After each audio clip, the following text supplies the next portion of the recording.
If you have ever visited a university campus with the intention of witnessing to somebody, it will not take long before you run into this guy. So it's for these reasons that we believe marriage should remain, as Jesus defined it, a union of one man and one woman. Not so fast, preacher man. Behold, it is I, Horus, Egyptian god of the sun.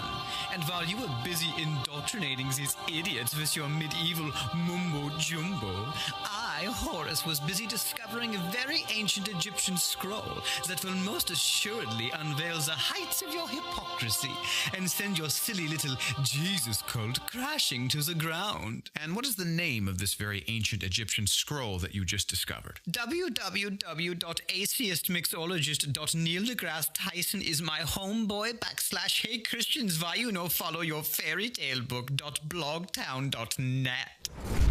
Ah, yes, the internet theologian. What are these scholars typically equipped with to undermine Christianity completely? That's right, Old Testament law confusion. And what did you learn from this very reliable and meticulously researched source? Well, you see, preacher man, while it may be true that your sacred scriptures forbid a man from lying with another man, it's also true that they forbid you from eating pork or shellfish. And since your congregation feasted mightily upon a tray of bacon-wrapped scallops at your most recent potluckings, it appears you are all guilty of picking and choosing which passages of the Bible you live by. So because you're all so terrible at worshipping your Lord, you might as well worship me instead. Rise, Peter, kill and eat. My name is Horus. No, I'm quoting from Acts chapter 10. Are you familiar with the book of Acts or perhaps the book of Galatians? Is Horus in those books? No. Then they bore me.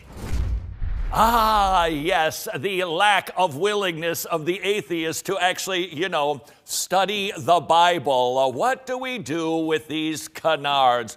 Hey, do you ever wear a blended fabric sweater? Hopefully not. Do you ever eat shellfish? Do you have a fence around the roof of your house?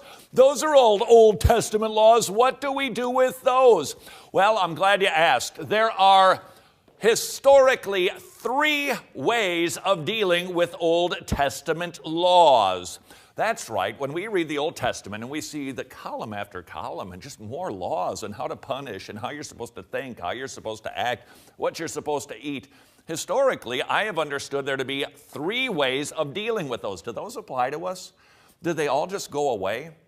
Are we supposed to be keeping those things? Some people try to do that.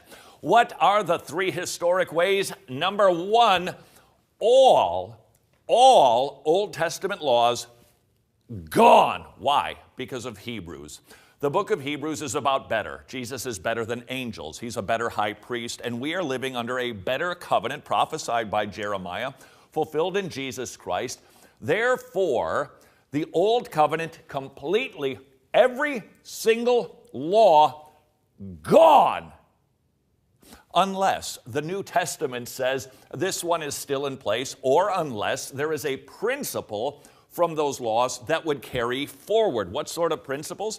Well, anything about morality that is in alignment with God's character and nature, of course, the principle would still be in place, but the power of the law would be gone. In other words, you don't get punished if you don't keep them by the state. That is one way of dealing with all of the Old Covenant laws, and I'm going to tip my hand. I fall into this camp. I didn't always, but I think this is the best way of dealing with the Old Testament laws because of the Sabbath. 9 of the 10 commandments are reiterated in the New Testament, but 1, the Sabbath, which is why I believe we can worship on Sunday or any other day if we so choose, and we're not under all of those Sabbath rules.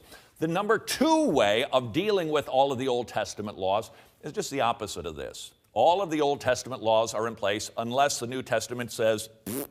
So it's the opposite way of dealing with this. They're all gone, they're all active unless. Now, what's the difference? Well, when you bore down a little bit, you get into some difficulties with things like the Sabbath, some technicalities, which is why I fall into the first category. Now, the third way of dealing with all of these Old Testament laws is a system I'll call the three-column system. Some theologians decided when you take a look at the Old Testament laws, they seem to be broken up into three categories. The moral laws, sexual issues, how you're supposed to talk and think that seem to be in alignment with God's moral character. These are absolutes and they never go away. But then you've got the civil laws. If you break this law under the power of the land of Israel, you get punished like this. And then there are the ceremonial laws, sacrificial stuff. Why do they break them up into three columns, three categories? Well, because the ceremonial laws, they read Hebrews and say, well, clearly they're gone because Jesus was the last sacrifice. But what about the civil laws? Because we're no longer Israel, they don't apply to us right here today. But the moral principles, they still do. Now, these are all three valid ways of dealing with the Old Testament laws.